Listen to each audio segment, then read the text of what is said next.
Olá, boa noite a todos. Hoje nós vamos dar início ao segundo bloco de webinars da hepatologia na Associação Paulista de Medicina.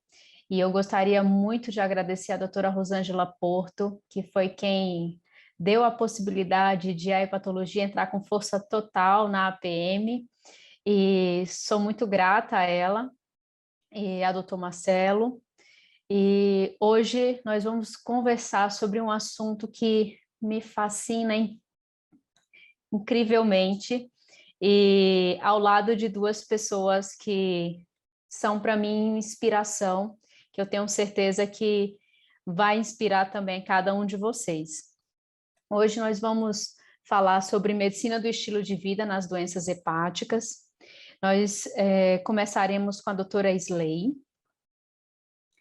A doutora Sley, ela é presidente do Colégio Brasileiro de Medicina do Estilo de Vida e coordenadora da pós-graduação em Medicina do Estilo de Vida do Hospital Israelita Albert Einstein e cofundadora do IMEV. E a Sley vai nos trazer sua presença, que é terapêutica, até o tom de sua voz.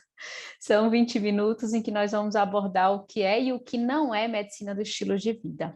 Obrigada, Sley. Patrícia, Ana e toda a equipe da hepatologia e da APM, eu agradeço imensamente o convite, porque, como vocês devem muito bem saber, é uma forma de praticar, né, a medicina muito nova e com muitas quebras de paradigma. Então, encontrar solo fértil, tanto quando conheci Patrícia e Ana, mas também aqui dentro da hepatologia e esse espaço na APM tem um significado muito grande.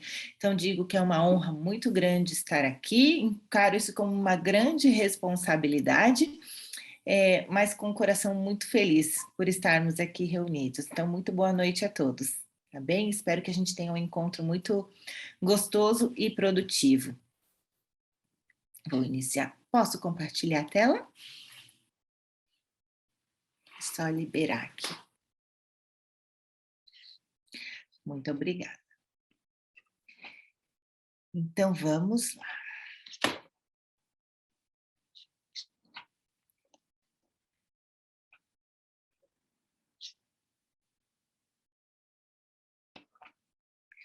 Então, compartilhei direitinho?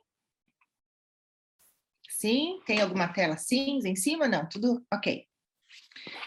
Então, vou me apresentar muito rapidamente. Eu sou médica, formada pela Santa Casa de São Paulo, e minhas especialidades iniciais são acupuntura e medicina preventiva e social. Eu coordeno a pós-graduação em estilo de vida e coaching no Hospital Israelita Albert Einstein, e estou como atual presidente do Colégio Brasileiro de Medicina do Estilo de Vida. Tá? E digo que o que me levou para a medicina do estilo de vida, eu falo que tem muito a ver com as nossas histórias, os nossos caminhos, assim, né, e para onde vamos. Eu falo que tem muito a ver com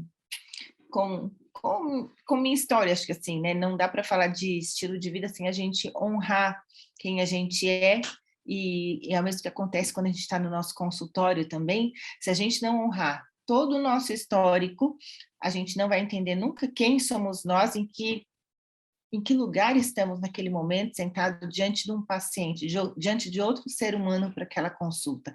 E se a gente não honrar toda a história desse indivíduo que está do outro lado também, né, para conversar com a gente, acho que a gente nunca vai entrar realmente num grande consenso. Então, acho que medicina do estilo de vida é sobre saúde, sobre longevidade, mas é muito também sobre performance, por que não? E sobre bem-estar, e se reconectar, e ressignificar. As imagens hoje em dia já são muito corriqueiras até, não dava muita bola para atividade física ou para ação.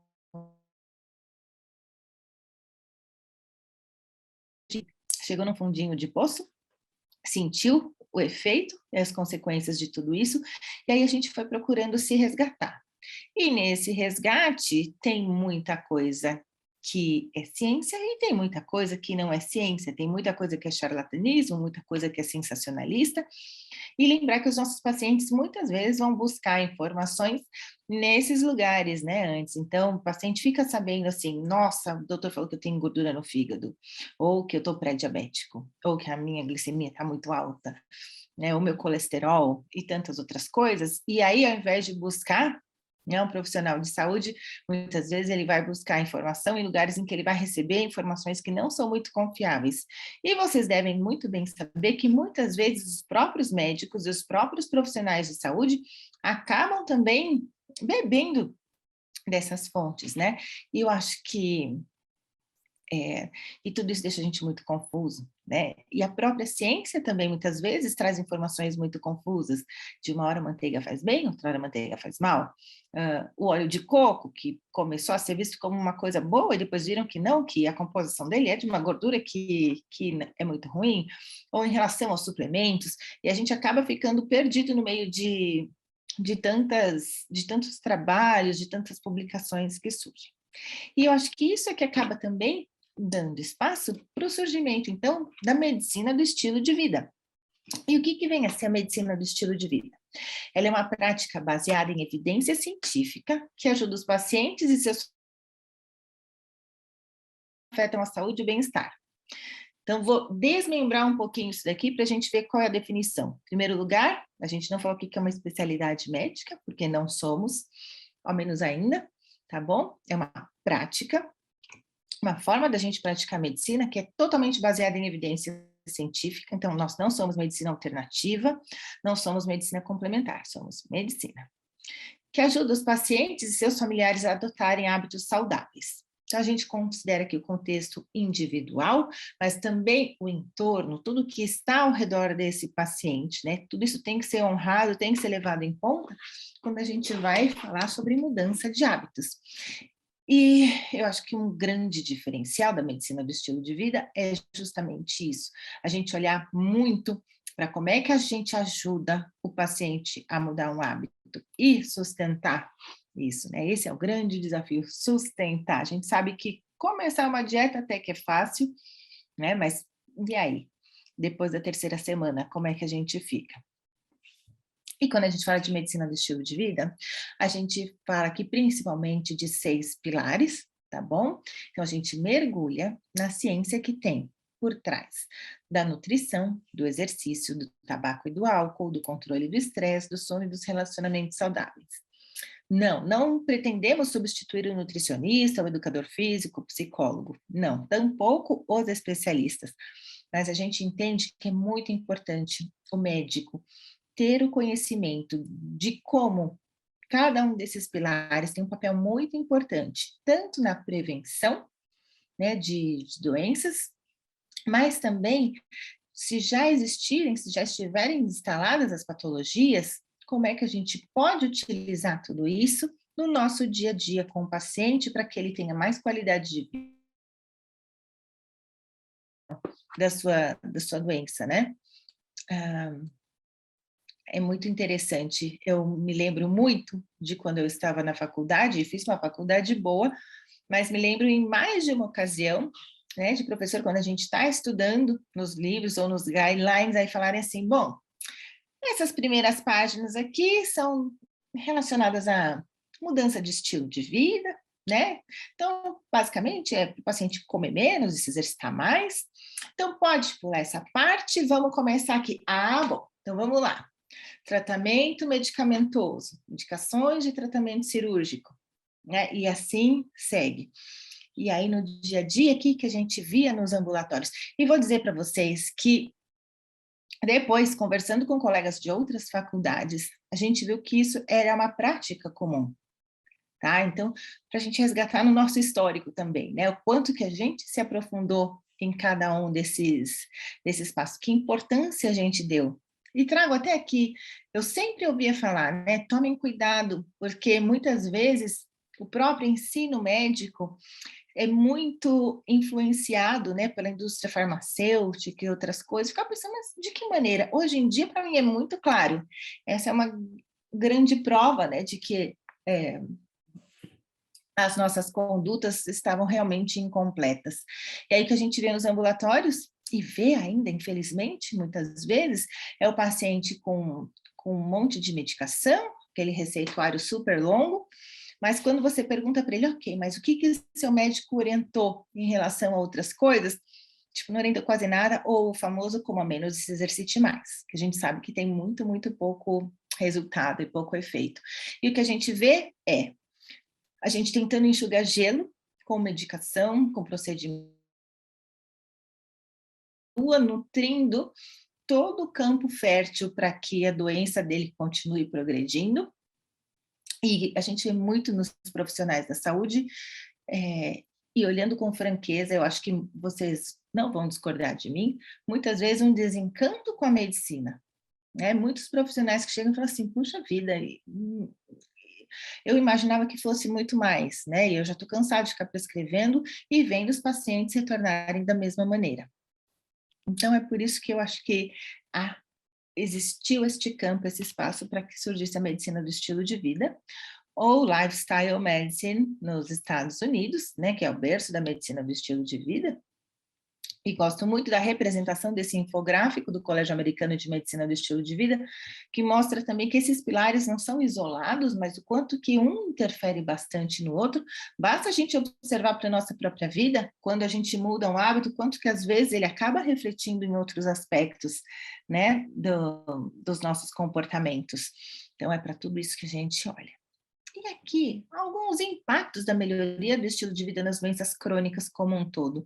Sei que depois a gente vai se aprofundar em casos mais relacionados à hepatologia, mas de modo geral, eu acho que esses dados são muito chocantes, né? Que com melhoria do estilo de vida, a gente consegue prevenir 93% dos casos de diabetes, 81% dos casos de infarto, metade dos casos de AVC e 36% de todos os casos de câncer, né? Quase soa sensacionalista, mas se levarmos em conta, né, todas as publicações, inclusive da área da genética, a gente vê que realmente os nossos genes não são o nosso destino, que 20%, né, da progressão das doenças estão relacionadas apenas à genética e 80% ao estilo de vida, às escolhas que a gente faz no dia a dia e aos demais determinantes sociais da saúde, mas de qualquer maneira, que são coisas que a gente consegue interferir. E parar para pensar em nós mesmos, nos nossos familiares, nas pessoas que a gente conhece, o quanto que a gente conhece de pessoas que sofrem com doenças crônicas não transmissíveis, que perdem qualidade de vida ou que muitas vezes falecem prematuramente, né?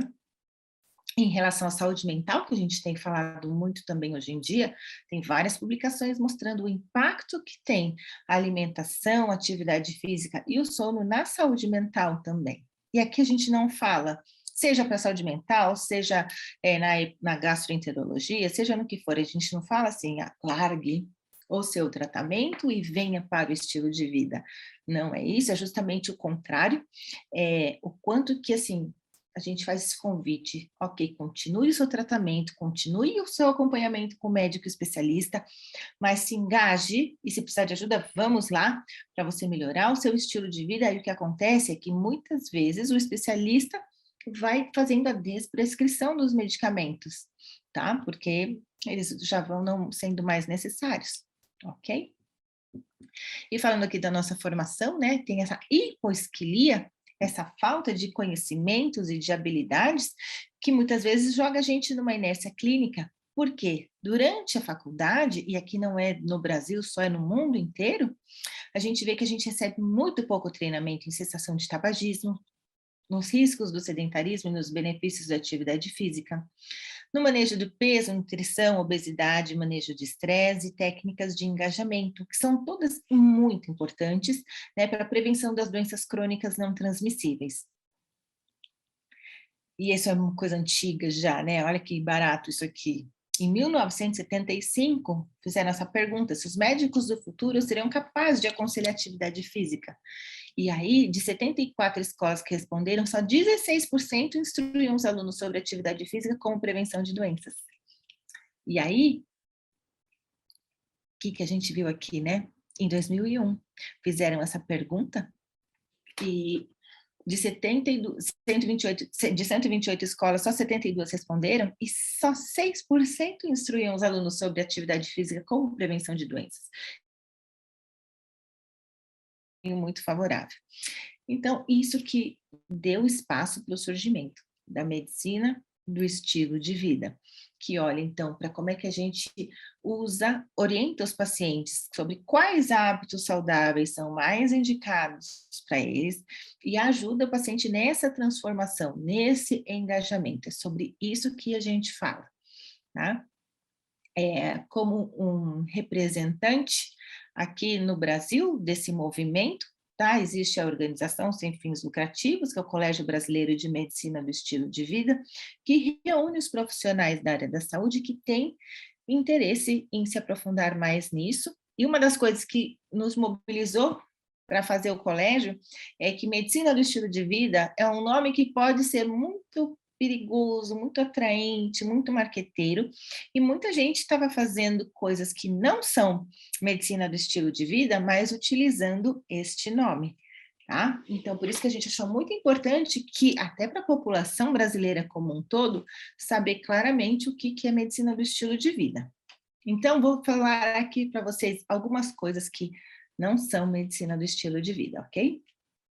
Então, vamos lá. Nós não somos, então, medicina alternativa, porque somos baseados em evidências científicas. Nós não somos medicina integrativa, porque a medicina integrativa olha bastante para as práticas tradicionais, usa vários recursos de mente e corpo, de fitoterápicos, de práticas ancestrais também, e claro, a gente entende que está crescendo bastante a qualidade, inclusive, né, de evidências científicas, mas se você faz só medicina integrativa, você não faz medicina do estilo de vida. Mas um médico científica da medicina integrativa, tá bem? Como, por exemplo, a acupuntura.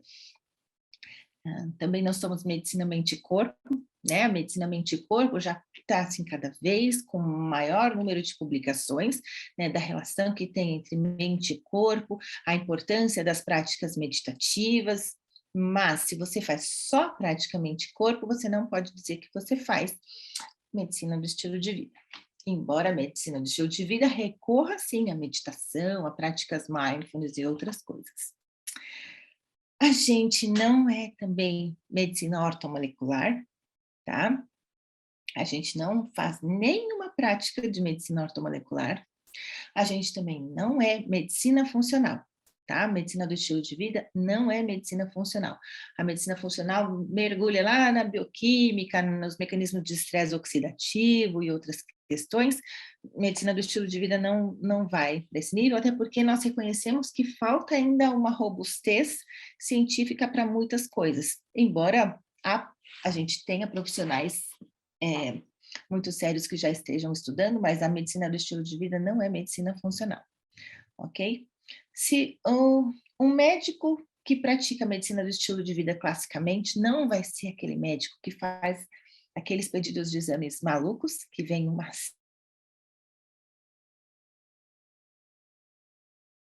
ou que tem aquilo a ver com os desfechos, tá? A gente classicamente não faz isso. Tampouco vai ser o profissional que vai prescrever um monte de suplemento, tá? Ou hormônio sem indicação, ou reposição hormonal. Não, medicina do estilo de vida não é sobre nada disso. Medicina do estilo de vida fala sobre a importância de uma alimentação saudável, principalmente, predominantemente baseada em vegetais integrais. Também não é sobre vegetarianismo e veganismo, tá bem? Mas que seja predominantemente baseada em vegetais integrais. A gente fala sobre a importância da atividade física, seja ela qual for, e aí com base nos estudos que tragam suas comprovações, a gente fala da importância de um sono saudável e como que a gente ajuda o paciente a atingir este sono saudável. A gente fala sobre reconhecer os sinais de estresse e de técnicas, de ferramentas de como a gente pode lidar melhor com ele. A gente fala sobre, obviamente, os riscos de tabaco e álcool no consumo e ajuda os pacientes também na cessação ou no manejo do uso. E, principalmente, uma coisa muito importante é sobre as conexões saudáveis, né? A importância desse paciente ter uma conexão boa com ele mesmo, com o próximo, e de se sentir pertencente, e de ter a conexão com a natureza também. Não é a medicina do estilo de vida, não é medicina preventiva, né? A medicina preventiva, ela olha para outras questões também, bem populacionais, entram campanhas de prevenção, screening, imunização, saneamento básico, que obviamente são super importantes, mas a medicina do estilo de vida olha para esses outros aspectos que acabei de mencionar, e considero nesse caso que a medicina do estilo de vida está inserida dentro da medicina preventiva, tá? Então, essa era a minha fala introdutória aqui no assunto, para apresentar a medicina do estilo de vida para vocês. Se tiverem interesse em aprender mais e ter mais informações, juntem-se ao Colégio Brasileiro de Medicina do Estilo de Vida e serão muito bem-vindos. A gente entende que na área da hepatologia tem um campo infinito de atuação dentro da medicina do estilo de vida, e entendemos que vocês têm duas guardiãs do assunto maravilhosas e muito competentes no papel da Patrícia e da Ana Oliveira. Então, fico muito feliz de estar aqui com vocês e espero poder ajudá-los nessa transformação de vidas. Que se você falar assim, ok, isso tudo é muito interessante, eu quero aprender mais, vem com a gente. Se você falar, ok, é interessante, mas eu não tenho paciência para ficar fazendo tudo isso, tudo bem também, porque se capacitam para isso, para ajudar o paciente tanto na orientação quanto nesse processo de transformação de hábitos, tá bom? Muito obrigada pela atenção e seguimos juntos aqui, então, para as demais etapas do nosso encontro.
Isley, muito obrigada. Te ouvir falar nos deixa, né, Ana, muito mais entusiasmadas e sentimos que o terreno da medicina do estilo de vida é sim um terreno fértil e que nós estamos assegurados, e isso que você falou sobre o Colégio Brasileiro, para nós é muito importante, que traz a seriedade da prática da medicina do estilo de vida, que muitos colegas perguntam, né? Mas o que é essa medicina do estilo de vida? O que ela tem de novo? E a gente sabe que a medicina do estilo de vida, ela nos apropria com ferramentas para que a gente consiga chegar ao objetivo nas doenças de todos os sistemas. E então, falando do fígado, é quase um protótipo, né, de cuidar da medicina do estilo de vida. Patrícia, só uma observação. Meu irmão é Rian Tanigal, ele é patologista, e ele é patologista, mas assim, ele tem uma especialização na hepatologia. E coisas e espalhar essa mensagem para que não cheguem para mim, para análise, os fígados no estado que chegam, ou com as histórias tristes que eles carregam. Sim, verdade, Lê. E assim, eu vou compartilhar com vocês a minha apresentação, e realmente o que instiga a todos a entender o que é a medicina do estilo de vida, como a Isley muito bem falou, realmente é uma prática desafiadora para o paciente, para o médico, porque é necessário uma prática muito atenta, um tempo de qualidade, e assim é muito importante que nós utilizemos a entrevista motivacional, que seria interessantíssimo que conversássemos mais sobre esse ponto em outra oportunidade. Depois a Ana, minha colega incrível, que assim fez que a MEV entrasse em todos os holofotes da hepatologia no Brasil. Agradeço demais a cada momento, e ela vai falar sobre um caso clínico e detalhes dessa abordagem, mas a medicina do estilo de vida, com a entrevista motivacional, nós conseguimos perceber qual é a real motivação do paciente e não do médico. Às vezes, aquilo que mais motiva o médico para, por exemplo, a perda de peso, não é a real motivação do paciente.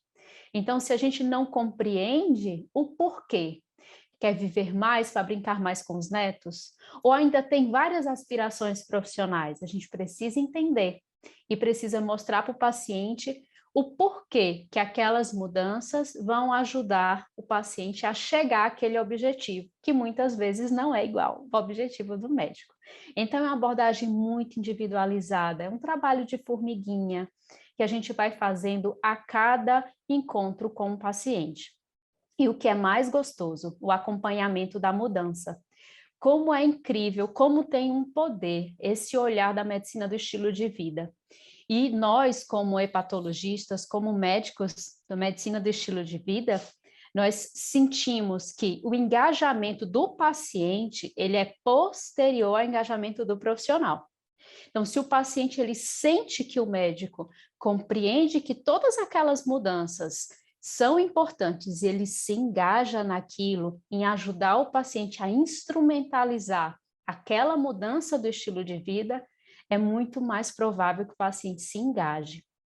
E aí, quando a gente pensa na hepatologia, nós vemos que o álcool, né, é hoje um dos volta, o retorno do filho pródigo, é uma das principais causas de doença hepática crônica, e é a forma mais antiga de lesão hepática, e nós vemos que aquelas causas que precisam do medicamento que está em blisters, os comprimidos, nós estamos conseguindo sanar, né, com toda a evolução da medicina, cada vez mais rapidamente e de formas mais eficientes.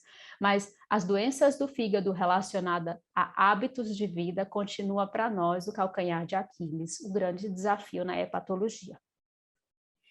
E quando falamos em hepatologia, vemos a epidemia de doença hepática gordurosa associada à disfunção metabólica, que é a famosa gordura no fígado, que acomete aproximadamente 2 em cada 5 pessoas. É uma epidemia silenciosa, porque nós sabemos que o mais comum é que a gordura no fígado não cause sintomas. Então, e é uma epidemia porque nós vemos uma incidência e prevalência muito altas em todo o mundo, que ocorre paralelamente à epidemia de obesidade, diabetes e todas essas doenças do contexto da síndrome metabólica. E quando nós pensamos na MEV para as outras doenças hepáticas, é também muito importante. As hepatites virais, nós sabemos o quanto que o autocuidado faz parte na prevenção. Hoje nós conseguimos tratar o paciente com hepatite C, mas o paciente pode se recontaminar, né? Então, a medicina do estilo de vida entra como uma grande ferramenta. Por exemplo, o paciente que tem uma colangite esclerosante primária, um maior risco de colangiocarcinoma, quanto que aumenta o risco dele com o tabagismo? Aumenta muito o risco de câncer. Então, é muito importante, é um outro pilar da medicina do estilo de vida. E sem contar as outras doenças crônicas, que precisam de um manejo muito específico de alimentação, uso diário de medicações, que precisam e muito da adesão do paciente, do engajamento do paciente, e a medicina do estilo de vida nos instrumentaliza para isso. Nos instrumentaliza também para a gente entender o paciente naquele contexto dele e causar uma conexão que o paciente compreenda que aquelas informações que você está passando para o paciente são importantes e ele não vá ali atrás do Google e utilize chás emagrecedores que retiram gordura no fígado e podem sim até piorar a doença hepática. Então, a nossa formação, a Isley falou em detalhes da formação dela. Eu formei em 2010 na Universidade Federal do Ceará, e como foi abordado de maneira superficial, né?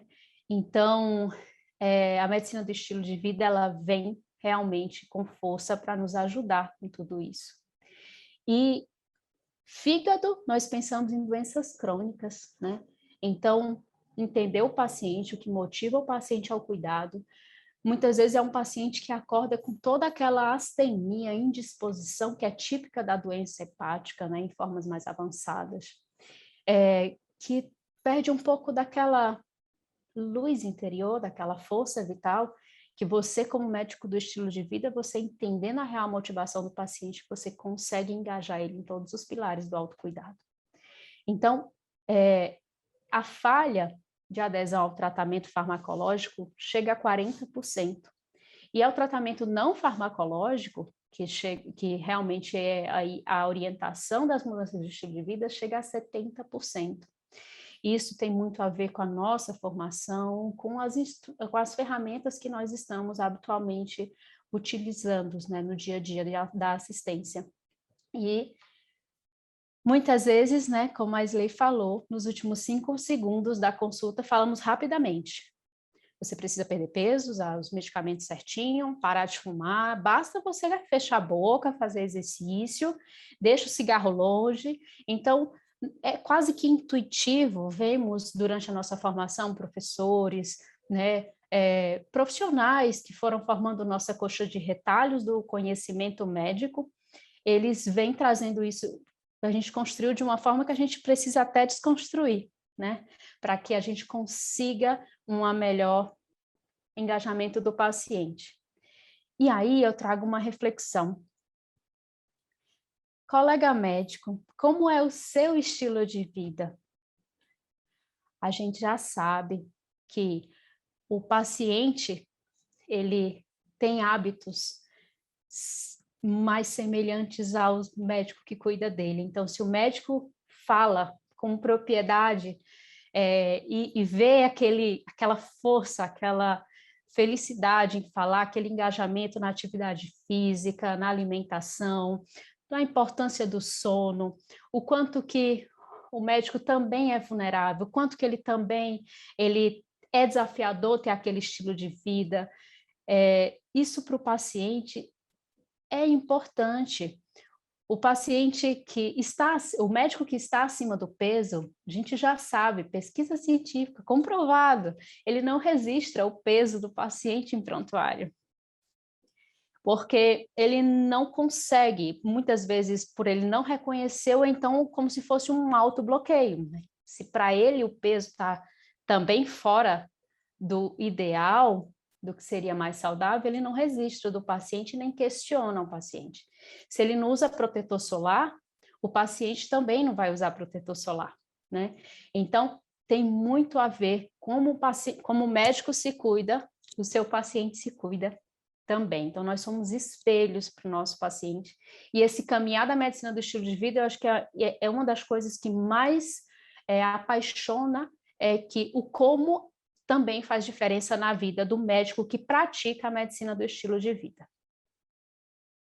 Então, a Ana vai falar mais em detalhes, mas assim, nós temos o modelo transteórico da mudança comportamental, em que é muito importante que nós saibamos em que nível, né, que estágio da mudança o paciente está. Se é aquele paciente que está negando completamente a necessidade da mudança, ou se é aquele paciente que já está contemplando uma mudança, já está precisando ouvir mais o que seria bom com aquela mudança, ou se ele já tá preparando. Doutora, eu imaginei me matricular na natação. Ou então aquele que já matriculou na natação, já está fazendo, então ele está num período de ação. Ou é aquele paciente que já está fazendo, mas há menos de 6 meses, não tem tanto tempo, se ele já está numa fase de manutenção, ou também a gente entender que o paciente pode ter recaída, pode ter lapsos e que a gente precisa acolher o paciente para que ele consiga manter essa mudança. E nós já temos estudos na hepatologia que mostram que quando os pacientes nos procuram, eles já estão, em sua maioria, determinados a mudar, ou então já estão contemplando a mudança. E isso, para nós, é um prato cheio para que a gente consiga fazer com que o paciente se engaje. Lembrando, é muito importante o cuidado multiprofissional, transdisciplinar, que os profissionais se conversem, que a gente consiga fortalecer o papel dos colegas também, do nutricionista, do educador físico, do psicólogo. Então, é muito importante tudo isso. Todas essas recomendações nós temos nos grandes guidelines sobre, por exemplo, o manejo da gordura no fígado. Todos sabemos, parece simples, mas orientar que é um desafio, engajar o paciente que é desafiador, e é aí onde entra a medicina do estilo de vida. Por vezes, o que a gente precisa é mostrar para o paciente. Às vezes, uma imagem é muito impactante, mostrar que a gordura não está apenas no fígado, é uma ferramenta para que o paciente possa, ele está ali contemplando, ele possa pender a balança, inclinar a balança. Ou então o paciente precisa entender que aquilo pode evoluir e, de uma forma didática, mostrar os estágios de progressão da doença. Às vezes ele também precisa entender, nossa, doutora, mas como? Como que tem que ser meu prato? Né? Nós não vamos substituir o nutricionista, mas como médicos do estilo de vida, a gente pode mostrar para ele como é importante que a base de tudo seja realmente uma alimentação natural, com bastante integrais, verduras, frutas, legumes. Então, a dieta mediterrânea, que é incrível, que coloca inclusive como a base a conexão, que para a gente que mexe com fígado, doença crônica, as conexões muitas vezes são a real motivação para o autocuidado. E lembrar o paciente que uma melhora, o feito é melhor que o perfeito. Então, uma melhora que ele considera às vezes insignificante, como por exemplo uma perda de 3% do peso, já pode melhorar a esteatose. Se o paciente perde 10%, pode melhorar cicatrizes. Então, mostrar que é possível. E instrumentalizar, fazer uma prescrição compartilhada com o paciente, e essa é uma grande estratégia que a gente utiliza, que são as metas SMART. Então, a técnica SMART, que a gente estabelece uma meta específica, a gente consiga mensurar, que seja atingível, então é muito importante alinhar as expectativas do médico e do paciente. Às vezes o paciente chega e diz assim, não, doutora, eu vou conseguir, são 10 quilos que eu preciso perder, na próxima consulta eu volto com 10 quilos a menos. E é importante a gente não tirar aquela motivação do paciente, mas procurar estabelecer uma meta atingível para que a gente não fique muito longe da possibilidade de conseguir fazer aquele check no nosso objetivo junto com o paciente. Precisa ser relevante para o paciente, que a gente precisa estabelecer certinho o tempo que ele vai colocar em prática. Uma outra coisa que na hepatologia, para mim, me fascina é a medicina culinária, quando muitas vezes nós temos que mostrar para o paciente alternativas. Então, um paciente cirrótico que tem aquela anasarca, o edema generalizado, o ascite, falar, olha, você tem que comer pouco sal. Isso para o paciente precisa de mais. Que tal nós mudarmos um pouco os condimentos? Então, ao invés de usar aquele tempero pronto, que tal utilizar o cominho, a pimenta do reino, o próprio salzinho, mas em menor quantidade, deixa para ele dar só o toque final, né? Então, conseguir explicar, trazer alternativas para o paciente, que aproxime. E lá na entrevista motivacional, eu sei se aquele paciente gosta de cozinhar, se quem cozinha é uma pessoa que é de da rede de apoio dele, qual proximidade tem. Então, tudo isso faz diferença.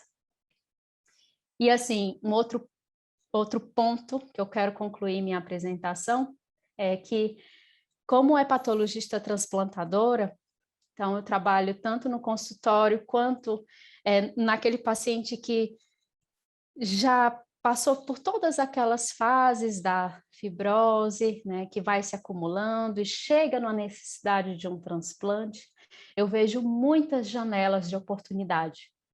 Então, vale a pena a gente aproveitar cada uma delas. Mas quando o paciente tem um diagnóstico de cirrose, não é o fim do mundo, né?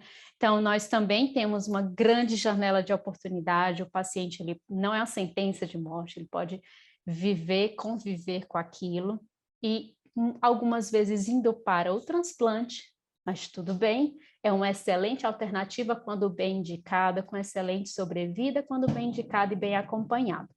E aqui é uma foto de pacientes do nosso programa de transplante caminhando, fazendo reabilitação.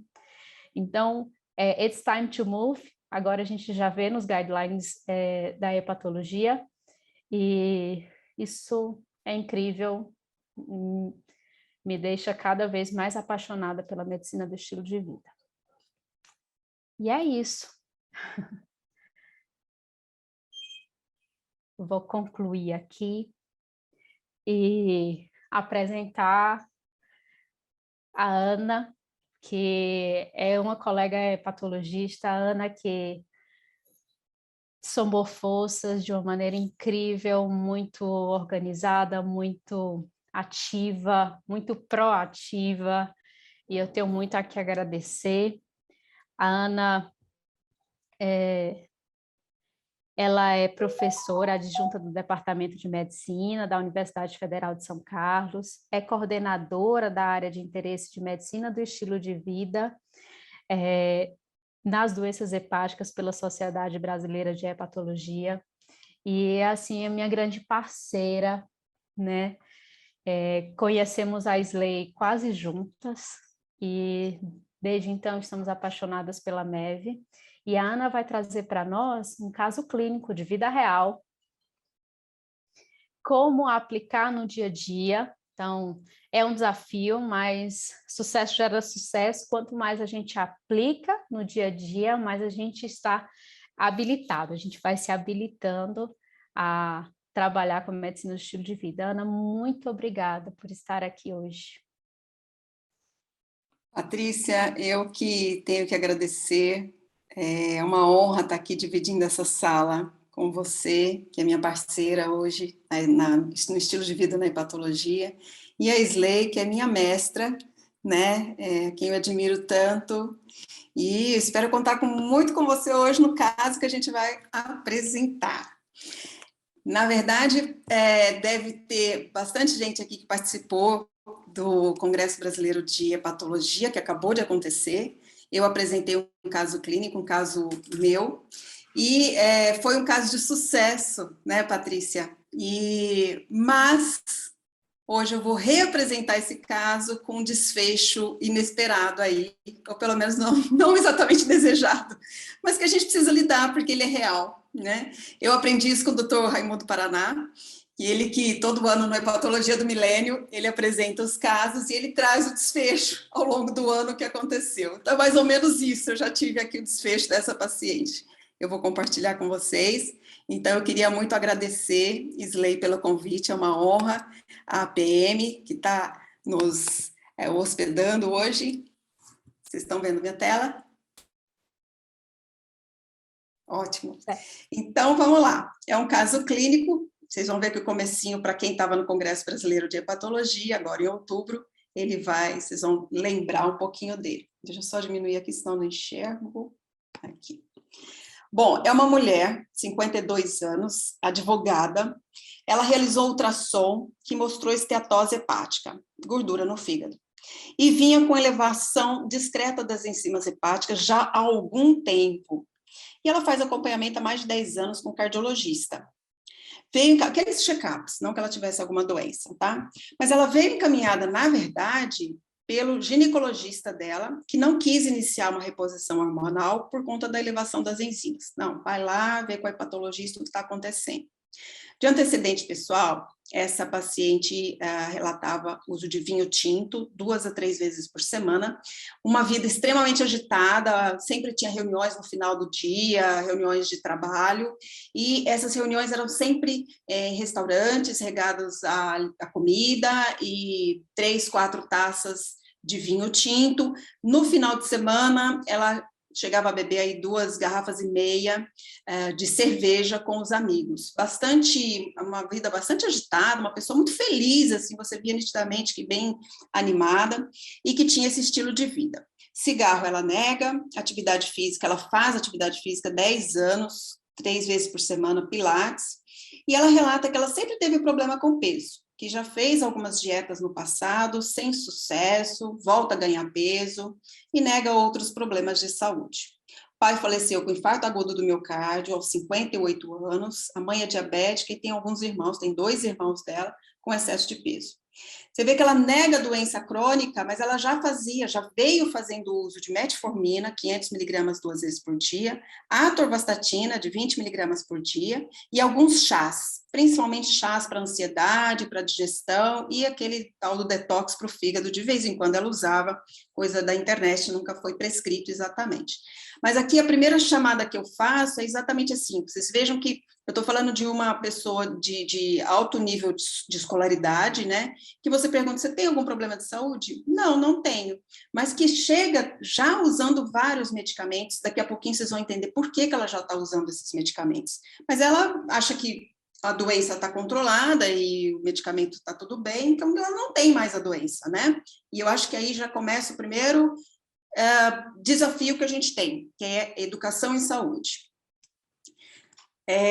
Aí ela traz os exames, veja só, bom estado geral, ela chegou para mim com peso de 65,3 quilos, um IMC de sobrepeso de 26,8. Eu gosto de fazer histórico de peso do paciente, então, no passado, ela chegou a um peso máximo de 72 quilos, ela é bem baixinha. Fazendo uma dieta X, ela conseguiu chegar a 55 quilos, mas como era de se esperar, essa perda de peso bastante significativa não se sustentou, e quando ela veio para mim, ela já chegou com 65,3 quilos, tá? Uma circunferência aumentada também, e uma pressão arterial ali, uma diastólica, pelo menos, alterada.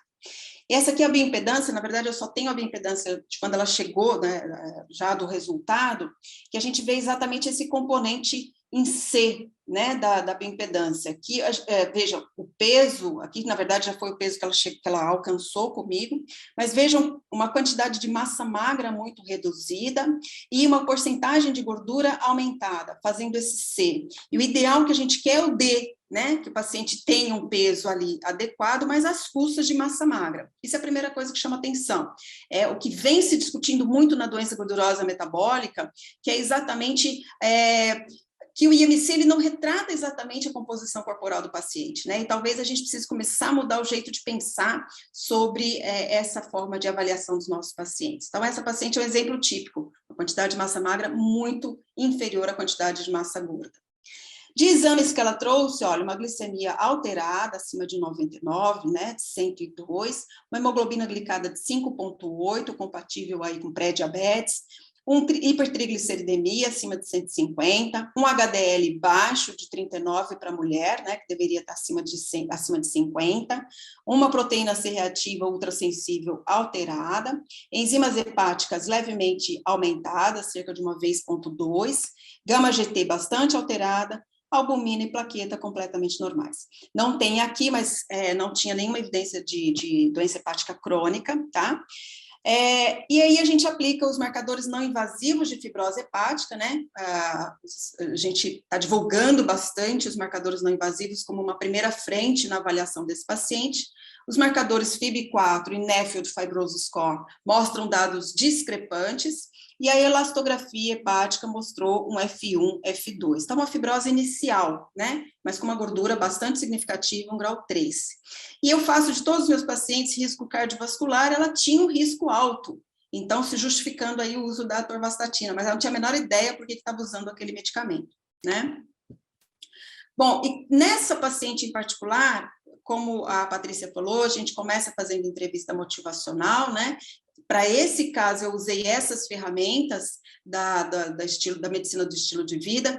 Veja, eu não uso todas as ferramentas para todos os pacientes, eu acho que Isley da mesma forma, Patrícia a mesma coisa, a gente acaba selecionando o que melhor se adapta para aquele paciente, né? Para essa paciente especial, que era uma paciente nova, eu não a conhecia antes, eu achei por bem utilizar aqui essas ferramentas. Então, vocês vão ver que a gente vai falar um pouquinho de entrevista motivacional, esse questionário Fantastic, o audit para essa paciente eu achei importante a gente fazer, a roda da saúde, uma estratégia bastante importante, educação em saúde, que vocês vejam que falta esse entendimento no paciente, né?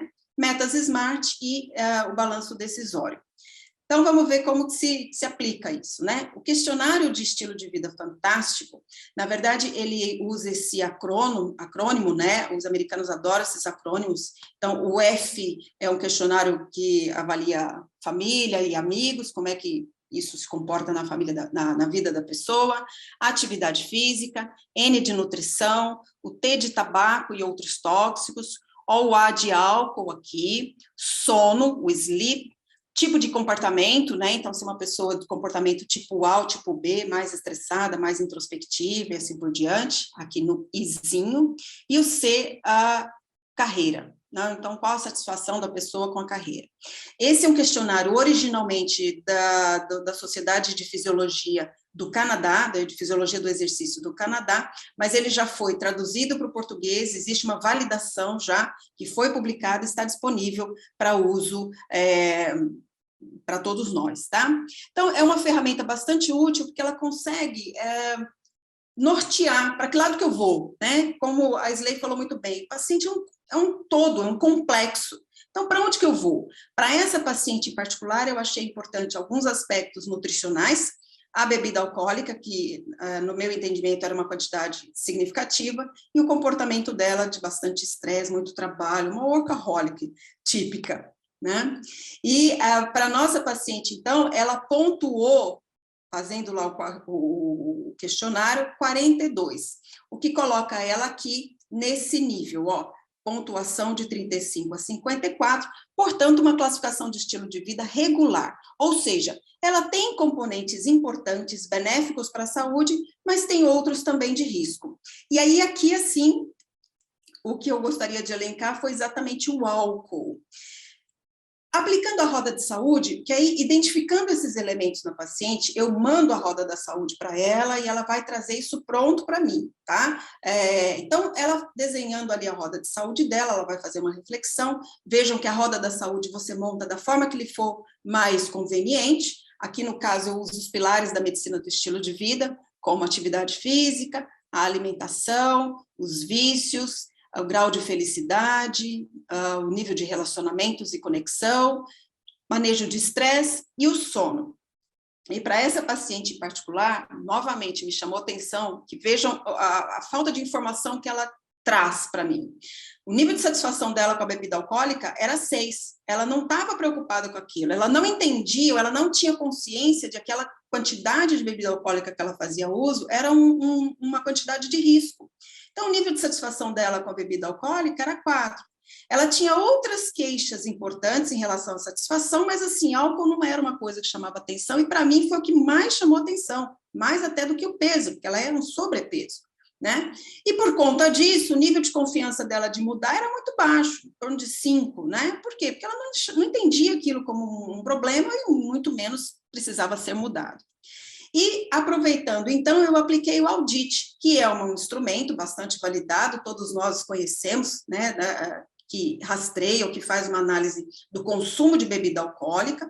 É um questionário, esse é o mais completo, então eu encaminho para o paciente também para ela responder. Não tem tempo de fazer o audit com as 10 perguntas? Faça o audit simples, né? Que são 3, 4 perguntinhas só, você já consegue fazer uma triagem adequada. Então, como eu encaminho para o paciente, eu encaminho completo para ela fazer isso com tranquilidade na sua casa. Nossa paciente, ela pontuou 17 no audit, ou seja, um risco, um nível de bebida alcoólica de risco moderado, né? Ou seja, mostrando um consumo nocivo e que precisava ser abordado. Então, nesse momento, eu faço uma educação em saúde, eu oriento a paciente, eu entendo até onde que ela está indo com esse problema, e aí ela sinaliza para mim se ela tem interesse de mudar isso ou não, né? Porque ela veio totalmente sem saber o que fazer, por que aquelas enzimas estavam alteradas, por que o médico ginecologista não quis entrar com medicamento. Então, aqui a gente conseguiu identificar um pilar bastante significativo.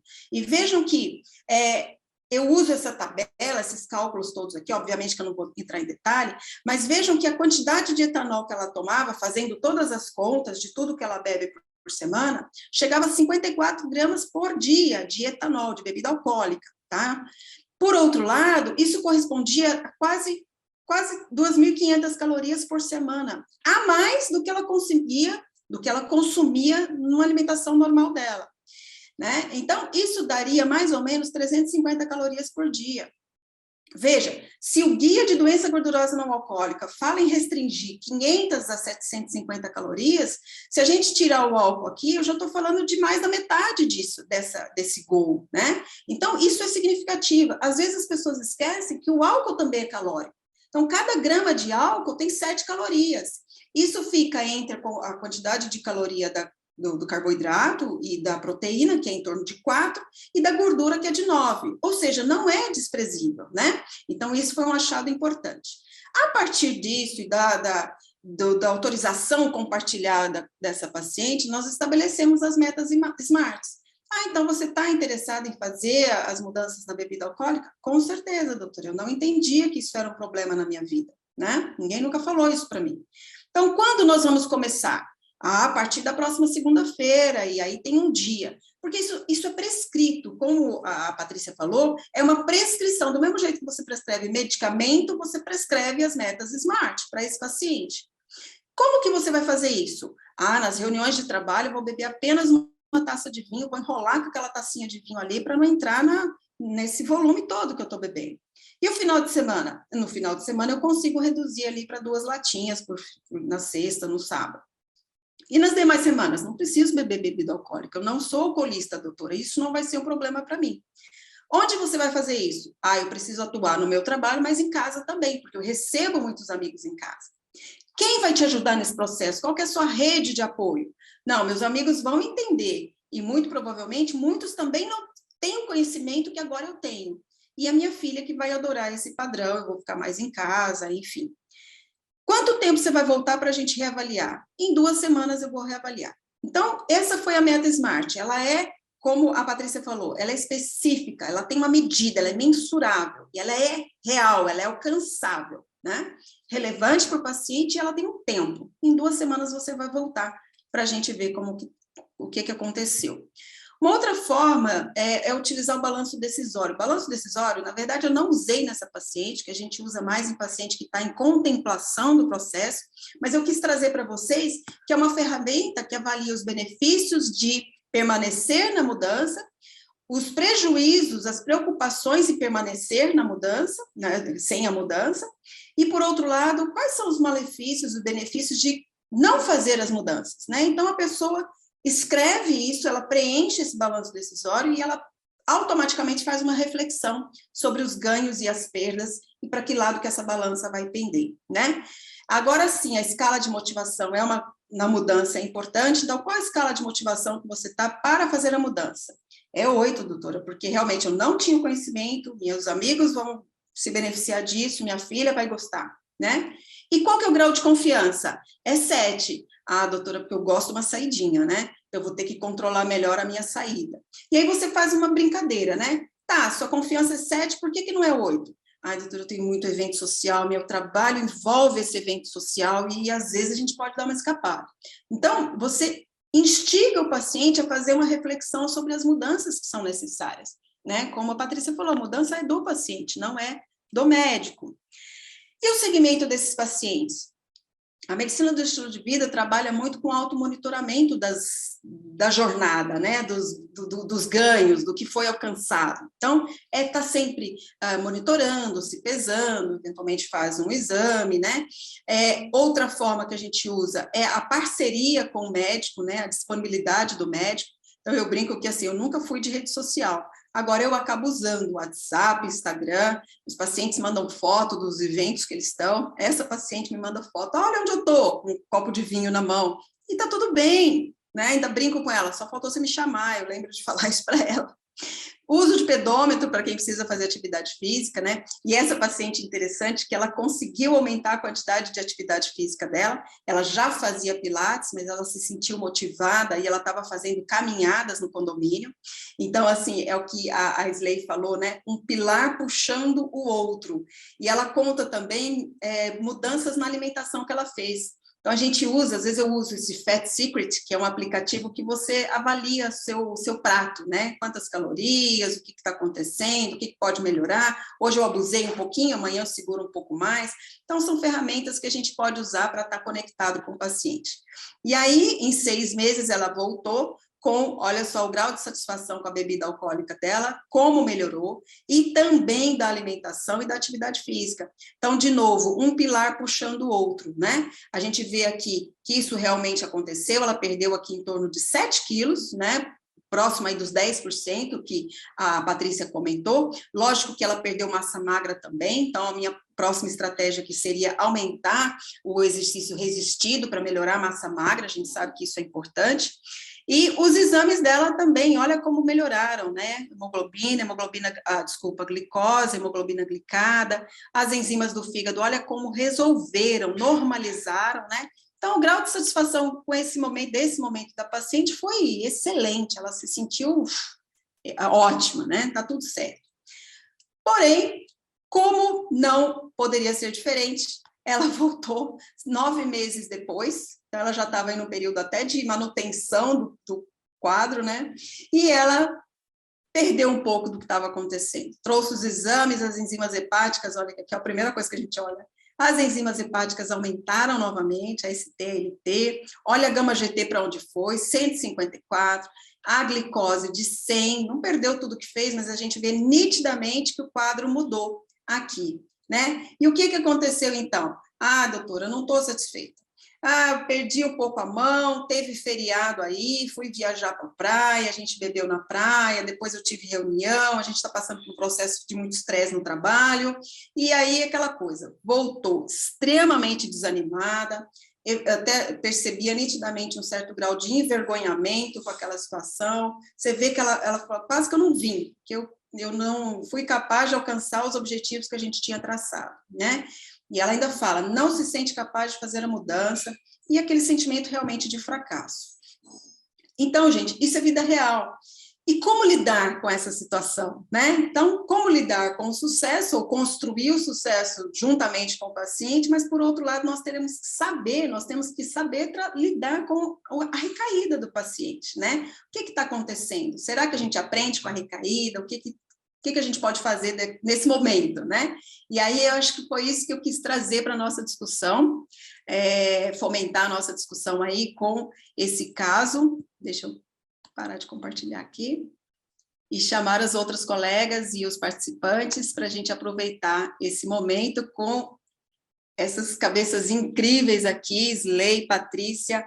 Vamos junto? E agora? O que nós vamos fazer? Esse caso é incrível, Ana, incrível, assim, eu acredito que traz todo o dia a dia nosso, né, da hepatologia, do médico, né? Slay, você como nossa mestre, o que você me diz sobre o caso? Nesse Ana, em primeiro momento? lugar, eu quero te dizer parabéns, porque essa paciente realmente se sente segura e confia em você, porque ela voltou nesse momento. Porque uma coisa muito comum da gente ver é assim, na hora que tá indo tudo bem, a pessoa vai e tal, mas aí tem essa recaída, e aí os exames pioram, assim, a pessoa fica com muita vergonha, fica muito constrangida, e a hora que a gente muitas vezes perde o paciente que sumiu. E aí, quando você vai ver, na verdade, ele está perdido. por aí. Mas ela não, ela voltou. Então, em primeiro lugar, assim, já parabéns, porque ela já tinha esse vínculo com você de ter esse ambiente psicologicamente seguro para voltar. Eu achei sensacional você trazer esse caso, Ana. Sensacional. Por quê?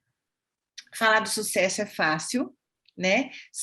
E a medicina do estilo de vida vem com muitas meio que regrinhas, né? Muitas coisas para fazer. Então, é muita transformação que acaba sendo envolvida, muita ação que tem que partir do paciente. O paciente está ali responsável, segurando a rédea do que vai acontecer. Ele é responsável pelo resultado.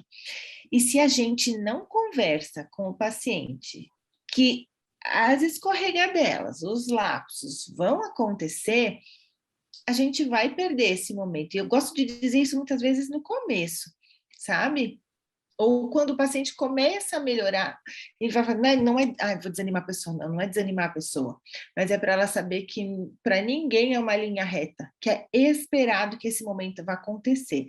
E geralmente vem nesses momentos de estresse, que acontece alguma coisa, né? Ou vem um momento de férias, alguma coisa que quebra aquele caminho que estava sendo construído. Então, uma tecla que acho que a gente tem que bater bastante é assim, olha, não vai ser perfeito, a gente tem que ter essa flexibilidade, né? Não tem que ser o 100%, 8 ou 80%. Que mantenha isso daí, porque o segredo dessa mudança mais sustentável, eu acho que é que seja alguma coisa que faça sentido para o paciente, que conecte, que ele entenda o porquê dele fazer aquelas mudanças, mas que não seja rígido a ponto de detonar o pilar do estresse dele, e que ele entenda que a vida vai acontecer. A gente tem que entender que vai ter o happy hour, vai ter a viagem, vai ter o bolo do aniversário, vai ter a coxinha, vai ter o dia que você vai ter muita vontade de comer alguma coisa, mas sempre volta, e procurar voltar o quanto antes, né, para isso, e sempre se colocar à disposição, isso que você falou, sabe, Ana, de se colocar à disposição do paciente para quando ele se perder um pouquinho, assim, olha, eu estou aqui justamente para esse momento. Eu acredito... Oi, desculpa, falar. Patrícia. Não, fica à vontade. Uma coisa, Isley, que eu falo muito para o paciente, né? Que os pilares, eles nem sempre, todos os pilares estarão fortes, firmes, e que algumas vezes nós todos, né? E aí eu me coloco como vulnerável, temos lapsos e recaídas em cada um dos pilares. Então, e é interessante entender o momento de vida do paciente, porque, por exemplo, ontem eu atendi um paciente que, no momento de vida atual, ele está com 2 filhos pequenos, então o pilar da atividade física dele, neste momento, está mais fragilizado, o pilar do sono está mais fragilizado, então, o como é importante a gente procurar fortalecer os demais pilares, e a gente ir buscando aí um equilíbrio, né? E mostrar para o paciente esse equilíbrio dinâmico, né? Então, tem hora que um pilar vai estar mais forte, o outro vai estar mais frágil, e assim a gente vai caminhando juntos, porque é isso, acho que a vergonha muitas vezes faz o paciente não retornar. E aí, eu acho que uma coisa bastante importante, não são todos os pacientes que voltam, óbvio, né? Tem o paciente que não volta, e aí a gente fica naquela, ai meu Deus, ligo, não ligo, entro em contato, não entro, parece que eu estou pegando no pé, parece que eu estou com medo de perder o paciente, é uma saia justa, né? Como a Isley falou, não tem perfeição aqui não, mas eu acho que muito desse retorno do paciente, é isso que a Isley falou, que é o vínculo, que é se colocar à disposição. E aí vem muito da entrevista motivacional, vem muito do olho no olho, né, Isley? Eu acho que vem muito do construir junto, realmente, né? E eu aprendi isso com a medicina do estilo de vida e venho aplicando. E parece que, mas eu já faço isso intuitivamente, mas não é. Quando você faz de forma consciente, verdadeira, né, Isley? Eu acho que a verdade, ela transparece nos olhos, né? Enquanto você está cumprindo horário, porque sua sala está cheia, porque o consultório está lotado, enfim, enquanto você está preocupado com tudo isso, eu não sei explicar porquê, mas isso transparece. Então, assim, a doutora quer se livrar logo porque a sala está cheia, né? Enfim. Então, isso de se colocar à disposição, de criar esse vínculo, acho que é fundamental para essa coragem, porque eu falo para ela, você foi corajosa, que legal. E nesse momento, o que eu entendo, né, na recaída, é que, tal bom, o que você aprendeu nesse processo? O que foi ruim, né? Por exemplo, paciente que ganha peso.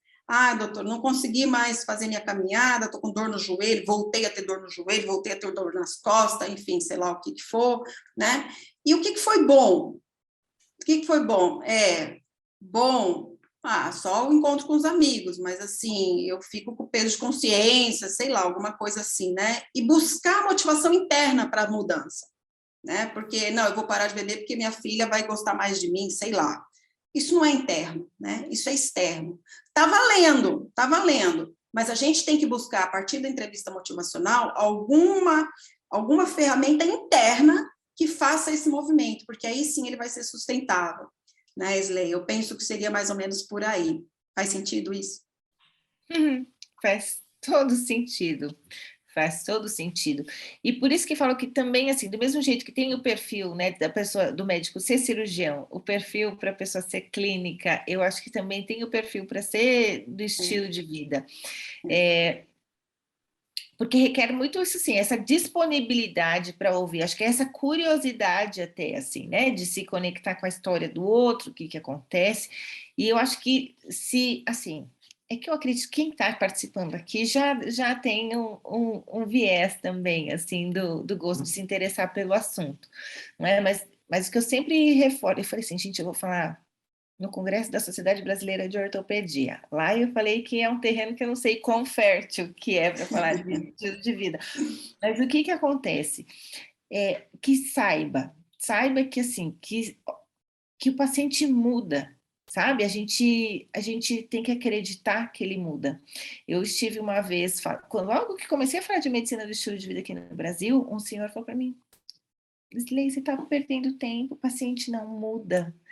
E aí eu queria tanto sentar com ele, apresentar tantas histórias de vidas que mudam, e muda mesmo, e é possível. E por isso que tem técnica, por isso que tem uma série de técnicas, de teorias, de neurociência, de um monte de coisa que a gente estuda para fazer isso acontecer. Né? Eu falo que não é a alta tecnologia de medicamento ou de cirurgia, mas é da comunicação. Eu acho que a gente acaba se aprimorando também. Então, se você falar assim, ai, ok, mas eu não tenho paciência para isso, saiba que tem pessoas que gostam de fazer e que o paciente muda sim. Agora, se você se interessa, né, meninas? Vamos trabalhar juntos. Mergulha fundo e assim, eu acho que com essa fala da Isley, que é nossa mestre, né, Ana? A gente pode concluir nosso webinar e realmente mergulha fundo. É muito gostoso, é recompensador e realmente acredito que a gente acredita muito na mudança do estilo de vida porque a gente vê acontecer, né? Então, é um convite a todos que estão assistindo, divulguem a medicina do estilo de vida. Se você gostou, procura se instrumentalizar, conhecer mais a fundo, que eu tenho certeza que se for esse o seu perfil, né, Isley, você vai se realizar muito, assim como nós falamos, assim, tão empolgadas e apaixonadas sobre MEV. Obrigada pela presença de vocês. Eu vou pedir para vocês fazerem suas últimas considerações e já nos colocar à disposição. Eu até falei aqui no chat que nós vamos disponibilizar algumas ferramentas, né, para que os curiosos que estão começando aí a engatinhar na medicina do estilo de vida se apaixonem cada vez mais. Vai lá, Ana. Bom, eu só tenho a agradecer. Eu sou hoje uma apaixonada na medicina do estilo de vida. Eu tenho tentado estou estudando ainda, estou aprendendo também, então vocês vejam, é um desafio, sim. Uma paciente dessa, por exemplo, sabe que hoje eu entendo a doença crônica, particularmente no nosso caso, da doença metabólica, que está muito relacionada à obesidade, como a Patrícia falou, eu hoje, a minha tendência é entender a doença como uma doença crônica mesmo, que precisa de um tratamento continuado. Então, eu não vejo a recaída do paciente como um failure, né, uma perda. Eu entendo como um momento de reprogramação. Então, vamos entender, aprender com o que aconteceu, mas vamos reprogramar os próximos passos, né? Talvez tenhamos dado um passo maior do que deveria, vamos reprogramar e ressignificar, né, o acontecido. Eu acho que isso é bacana. E quem nunca, né? Quem nunca está fazendo alguma coisa, desiste, ou tem períodos de piora, enfim, isso vai acontecer, somos humanos. Então, eu queria agradecer pela oportunidade, Patrícia, é uma honra estar aqui, principalmente dividindo essa sala com você, que é minha parceira, que temos muito trabalho, viu, na SBH, pode ficar certeza disso. Temos pessoas muito motivadas a nos ajudar e precisamos desenvolver esse conhecimento, esse saber, que é uma área nova para nós na hepatologia, e agradecer a Slay pelo carinho, por tudo, minha mestra, e vamos junto. Temos muito trabalho. Obrigada, Patrícia, obrigada pela APM, aí o apoio. Obrigada, Slay. Eu agradeço muito, e aí vou pegar aqui, então, para fazer as últimas palavras. Se biomédico pode trabalhar com medicina do estilo de vida, na verdade, assim como vocês podem imaginar, a gente precisa de diversas expertises para ajudar o paciente nessa transformação. A gente não substitui nenhum outro profissional. A gente não tem que saber tudo de nutrição e ocupar o espaço do nutricionista. Então, que cada profissional que esteja habilitado na medicina do estilo de vida possa compor um time muito bonito, né? E que isso tudo vai fazer diferença na alteração do paciente. E sim, eu acho que para os pacientes com indicação cirúrgica tem muita coisa para fazer aqui também. Muito obrigada, Slay, muito obrigada, Ana. Assim, eu encerro o nosso webinar, muito feliz, acho que missão cumprida, meninas, e vamos adiante, muito trabalho pela frente, que o terreno é muito fértil. Um beijo, boa noite a todos, obrigada.